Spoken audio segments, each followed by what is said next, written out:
Hi అండి, ఇవాళ వచ్చేసి మనము సొరకాయ స్పెషల్ అనమాట. సొరకాయ పెరుగు చేసుకోబోతున్నాము. ఇక్కడ చూసారా, సొరకాయ పెరుగు అనమాట. ఇది సొరకాయ మజ్జిగని, సొరకాయ పెరుగని, సొరకాయ మజ్జిగ చారు అని చెప్పి ఇలా డిఫరెంట్గా చేస్తూ ఉంటారు.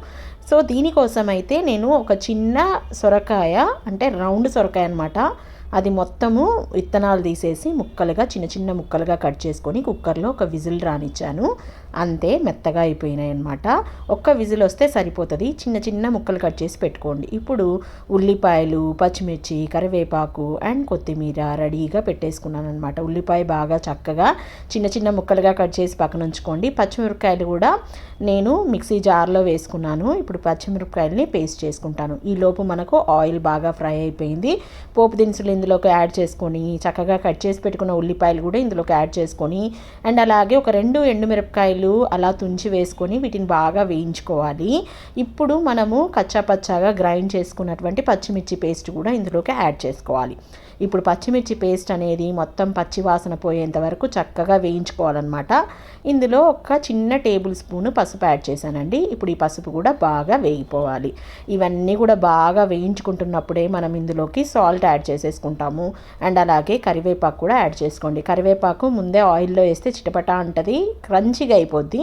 దీంట్లోకి కాస్త మెత్తగా ఉంటేనే బాగుంటుంది. అండ్ సాల్ట్ కూడా యాడ్ చేసేసిన తర్వాత అంతా బాగా మగ్గిపోయి అనుకున్నప్పుడు సొరకాయ ముక్కల్ని ఇందులోకి యాడ్ చేసుకొని చక్కగా కలిపేసుకోండి. ఈ సొరకాయ ముక్కలు కూడా ఇదంతట్లో మనకు బాగా మగ్గిపోవాలి.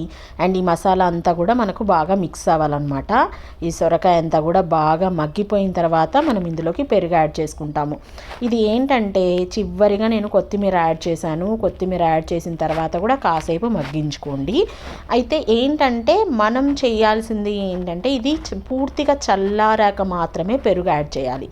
చల్లారక ముందు మీరు వేడి మీదనే పెరుగు యాడ్ చేశారంటే పెరుగు విడిగిపోతుంది.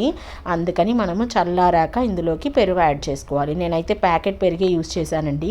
చాలా గడ్డగానే ఉంటుంది. ఈ ప్యాకెట్ పెరుగు ఫ్రెష్ తీసుకొస్తుంది అండ్ చాలా టేస్టీగా ఉంటుంది. సో అందుకనేసే నేను ఈ ప్యాకెట్ పెరుగే వాడతాను. బయట ప్యాకెట్స్ మనకు అంత బాగోవు.